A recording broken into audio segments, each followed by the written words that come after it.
जय हिंद मेरे दोस्तों। आज हम लोग बात करेंगे हिस्ट्री के 14 क्वेश्चंस के बारे में डिस्कस करेंगे। अगर आप लोगों ने अभी तक इस चैनल को सब्सक्राइब नहीं किया है तो इस चैनल को सब्सक्राइब कर लें ताकि जो हमारी वीडियो हैं वो आप लोगों तक आसानी से अवेलेबल हो सके। तो हमारा फर्स्ट क्वेश्चन है, इतिहास का पिता किसे कहा जाता है। तो हमारा फर्स्ट क्वेश्चन क्या है मेरे दोस्तों, इतिहास का पिता किसे कहा जाता है। तो इतिहास का पिता जो है हेरोडोटस को कहा जाता है। किसे कहा जाता है मेरे दोस्तों, हेरोडोटस को कहा जाता है। उसके बाद अगला क्वेश्चन है हमारा, मानव जीवन की घटनाओं का लिखित वर्णन क्या कहलाता है। मानव जीवन की जो लिखित घटनाओं का वर्णन इतिहास कहलाता है, क्योंकि बीती हुई घटनाओं के बारे में जो हम वर्णन होता है वो इतिहास कहलाता है। उसके बाद अगला क्वेश्चन क्या है मेरे दोस्तों, पुरापाषाण युग में मानव की जीविका का मुख्य आधार क्या था। तो शिकार था। मुख्य आधार क्या था, शिकार था। उसके बाद अगला क्वेश्चन है हमारा, आग का आविष्कार कब हुआ था। तो आग का आविष्कार जो है कब हुआ था, पुरापाषाण काल में हुआ था। इसके पहले वीडियो में हमने डिस्कस भी किया था कि आग का आविष्कार जो है पुरापाषाण काल में हुआ था। उसके बाद अगले क्वेश्चन है हमारा, पहिए का आविष्कार किस युग में किया गया था। तो पहिए का आविष्कार जो है नवपाषाण युग में हुआ था। कब हुआ था मेरे दोस्तों, नवपाषाण युग में जो है पहिए का आविष्कार हुआ था। उसके बाद अगले क्वेश्चन की बात कर लेते हैं। अगला क्वेश्चन क्या है हमारा, हड़प्पा सभ्यता का प्रचलित नाम क्या था। तो हड़प्पा सभ्यता का जो प्रचलित नाम है वो सिंधु घाटी सभ्यता था। सिंधु घाटी सभ्यता हड़प्पा सभ्यता को कहते हैं। बच्चों मेरे आप लोग कंफ्यूज मत होना, क्योंकि जो सबसे पहले जो स्थल खुदाई हुई थी वो हड़प्पा था, इसीलिए इसे हड़प्पा सभ्यता भी कहा जाता है। इसके जो खोज करता थे वो दयाराम साहनी थे। कौन थे मेरे बच्चों, दयाराम साहनी थे जो हड़प्पा सभ्यता के खोज करता थे। और जो इसकी खोज हुई थी वो 1921 में हुई थी। कब हुई थी मेरे बच्चों, 1921 ईस्वी में हुई थी। उसके बाद अगले क्वेश्चन की बात कर लेते हैं। अगला क्वेश्चन क्या है हमारा, अगला क्वेश्चन है, सिंधु घाटी सभ्यता में सर्वप्रथम घोड़े के अवशेष कहाँ मिलते हैं। तो सर्वप्रथम घोड़े के जो अवशेष हैं वो सुरकोटदा में मिलते हैं। कहाँ मिलते हैं मेरे बच्चों, सुरकोटदा में मिलते हैं। उसके बाद अगले क्वेश्चन की बात कर लेते हैं। अगला क्वेश्चन हमारा, सिंधु घाटी सभ्यता के लोगों का मुख्य व्यवसाय क्या था। जो मुख्य व्यवसाय था वो व्यापार था। अगला क्वेश्चन क्या है हमारा, सिंधु घाटी सभ्यता में जो घर थे वो किससे बने हुआ करते थे। तो ईंटों से बने हुआ करते थे। सिंधु घाटी सभ्यता जो थी वो कैसी सभ्यता थी, वो शहरी सभ्यता थी। अगर आप लोगों से क्वेश्चंस पूछा जाए एग्जाम में कि जो सिंधु घाटी सभ्यता थी वो कैसी सभ्यता थी, जो वो शहरी सभ्यता थी। उसके बाद अगले क्वेश्चंस की बात कर लेते हैं। अगला क्वेश्चन है हमारा, हड़प्पा के लोगों की कौन सी फसल सबसे आगे थे। हड़प्पा के लोग कौन सी फसल में सबसे आगे थे। तो कपास की फसल में जो थे वो सबसे आगे थे। उसके बाद अगला क्वेश्चन है हमारा, भारत में मुद्रा का प्रचलन कब हुआ था।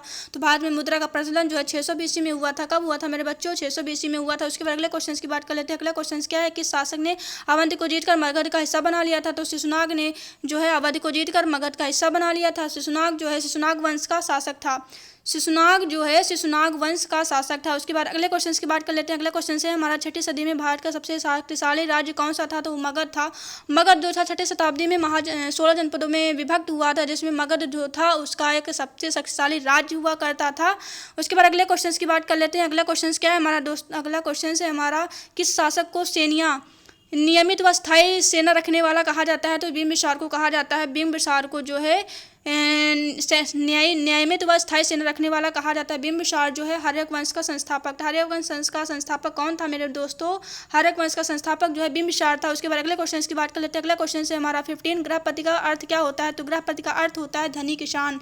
क्या होता है मेरे दोस्तों, धनी किसान। उसके बाद अगले क्वेश्चन की बात कर लेते हैं। अगला क्वेश्चन क्या है मेरे दोस्तों, किस शासक ने राजद्रोहण के लिए अपने पिता की हत्या की, उसके बाद अपने पुत्र की हत्या कर गद्दी पर बैठा था। तो वो कौन था मेरे दोस्तों, अजातशत्रु था, जिन्होंने अपने पिता की हत्या करने के बाद अपने पुत्र की हत्या करके गद्दी पर बैठा था। उसके बाद अगले क्वेश्चन की बात कर लेते हैं। विश्व का प्रथम गणतंत्र किसके द्वारा और कहाँ स्थापित किया गया था। तो लिच्छवी वंश द्वारा वैशाली में स्थापित किया गया था। कहाँ स्थापित किया गया था, लिच्छवी वंश द्वारा वैशाली में। उसके बाद अगला क्वेश्चन है हमारा, महाजनपदों का उदय कब हुआ था। तो महाजनपदों का उदय जो 6ठी शताब्दी में हुआ था, जिसमें 16 महाजनपदों में विभक्त हुआ था, जिसमें अंग, मगध, वज्र, मल्ल, कौशल, कोशी, कुरुपांचाल, सुरसेन, अवन, चेद, मत्स्य, कंबोज, ये 16 महाजनपदों में विभक्त हो गया था, जिसमें मगध जो था वो सबसे शक्तिशाली राज्य था। उसके बाद अगले क्वेश्चन की बात कर लेते हैं। अगला क्वेश्चन क्या है हमारा दोस्तों, अगला क्वेश्चन है हमारा, किस जैन ग्रंथ में 16 महाजनपदों का वर्णन है जो अंगुत्तर निकाय में तोड़ा गया था, अलग किया गया था।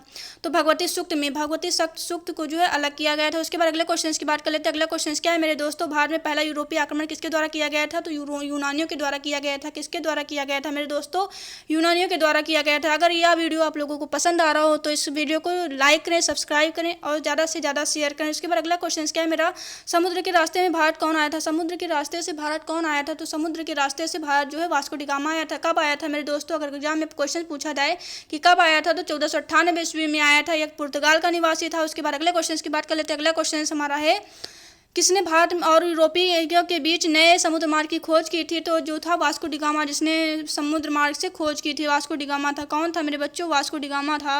उसके बाद अगला क्वेश्चन है, वास्को डी गामा सबसे पहले भारत की किस बंदरगाह पर आया था? ये क्वेश्चन वेरी इंपॉर्टेंट क्वेश्चन है। पश्चिम तट पर स्थित कालीकट बंदर पर आया था। किस बंदर पर?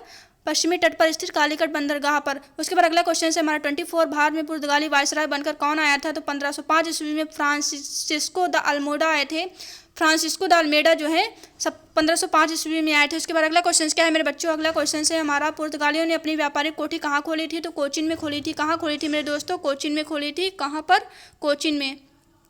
उसके बाद अगला क्वेश्चन है हमारा, पुर्तगालियों के बाद भारत में कौन यूरोपीय आए थे? तो डच आए थे। भारत में कौन आए थे? डच आए थे। पहला डच यात्री कौन था जो भारत पहुंचा? तो कार्नेलियन हाउटमैन थे। कौन थे? हाउटमैन, कार्नेलियन हाउटमैन थे। उसके बाद अगला क्वेश्चन क्या है हमारा? अगला क्वेश्चन है हमारा, डचों ने अपनी पहली कारोबारी फैक्ट्री कब और कहाँ लगाई थी? तो 1605 ईस्वी में मसूलीपट्टनम में लगाई थी। कहाँ लगाई थी मेरे दोस्तों? 1605 ईस्वी में मसूलीपट्टनम में लगाई थी। उसके बाद अगला क्वेश्चन है हमारा, किसने भारत में पहली बार औद्योगिक वेतन भोगी रखने शुरू किए थे? तो डच ने शुरू किए थे। उसके बाद अगला क्वेश्चन है हमारा, ईस्ट इंडिया कंपनी की स्थापना कब हुई थी? तो ईस्ट इंडिया कंपनी की स्थापना 31 दिसंबर 1600 में हुई थी। कब हुई थी मेरे दोस्तों? 31 दिसंबर 1600 में हुई थी ईस्ट इंडिया कंपनी की स्थापना। उसके बाद अगले क्वेश्चन की बात कर लेते हैं। अगला क्वेश्चन है हमारा, किसने ईस्ट इंडिया कंपनी को अधिकार पत्र प्रदान किया था? तो ईस्ट इंडिया कंपनी को इंग्लैंड की रानी एलिजाबेथ प्रथम ने जो है अधिकार पत्र प्रदान किया था। उसके बाद अगला क्वेश्चन है, शुरू में ईस्ट इंडिया कंपनी में कितने साझेदार थे? तो 217 साझेदार थे। कितने साझेदार थे मेरे दोस्तों? 217। उसके बाद अगला क्वेश्चन है, ईस्ट इंडिया कंपनी का पहला गवर्नर कौन था? तो ईस्ट इंडिया कंपनी का पहला गवर्नर थॉमस स्मिथ था। कौन था मेरे दोस्तों? थॉमस स्मिथ था। उसके बाद अगला क्वेश्चन की बात कर लेते हैं। अगला क्वेश्चन है, मुगल दरबार में जाने वाला प्रथम अंग्रेज कौन था? मुगल दरबार में जाने वाला प्रथम अंग्रेज कौन था? तो कैप्टन हॉकिंस थे। कौन थे मेरे दोस्तों? कैप्टन हॉकिंस थे। उसके बाद अगला क्वेश्चन है हमारा, अगला क्वेश्चन से, अंग्रेजों ने अपनी पहली फैक्ट्री कहाँ खोली थी? तो सूरत में 1608 ईस्वी में खोली थी। सूरत में 1608 ईस्वी में खोली थी। उसके बाद अगला क्वेश्चन है हमारा, फोर्ट विलियम की स्थापना किसने की थी? फर्रुख सियार ने की थी। इसके बाद किसने की थी? फर्रुख सियार ने। उसके बाद अगले क्वेश्चन की बात कर लेते हैं। अगला क्वेश्चन से हमारा, बंगाल पर राजनीतिक रूप से अंग्रेजों ने अपना वर्चस्व कब और कैसे कायम किया था? तो 1707 ईस्वी में प्लासी के बाद में किया था। कब किया था मेरे दोस्तों? 1757 ईस्वी में प्लासी में किया था। अगर आप लोगों से क्वेश्चन पूछा जाए कि बक्सर का युद्ध कब हुआ था? तो बक्सर का युद्ध जो है 1764 ईस्वी में हुआ था। कब हुआ था मेरे बच्चों? 1764 में हुआ था। अगले क्वेश्चन की बात कर लेते हैं। अगला क्वेश्चन है हमारा, ईस्ट इंडिया कंपनी ने दिल्ली पर कब नियंत्रण किया था? तो 1764 में बक्सर के युद्ध के बाद, 1765 में इलाहाबाद की संधि के बाद जो है अपना प्रभुत्व पर नियंत्रण किया था। उसके बाद अगले क्वेश्चन की बात कर लेते हैं। अगला क्वेश्चन क्या है मेरे दोस्तों? कोलकाता शहर की नींव किसने रखी थी? तो जॉर्ज चारनॉक ने कोलकाता शहर की नींव रखी थी। उसके बाद अगले क्वेश्चन की बात कर लेते हैं। अगला क्वेश्चन है हमारा, भारत में फ्रांसीसियों की प्रथम कोठी कब और कहाँ बनी थी? तो सूरत में 1668 में बनी थी। कहाँ पर बनी थी मेरे बच्चों? 1668 में सूरत में बनी थी। ये थे हमारे मोस्ट इंपॉर्टेंट 14 क्वेश्चंस जो हिस्ट्री के थे, जो हर बार पूछे जाते हैं। अगर ये वीडियो आप लोगों को पसंद आया हो तो इस वीडियो को लाइक करें, सब्सक्राइब करें और ज़्यादा से ज़्यादा शेयर करें। जय हिंद।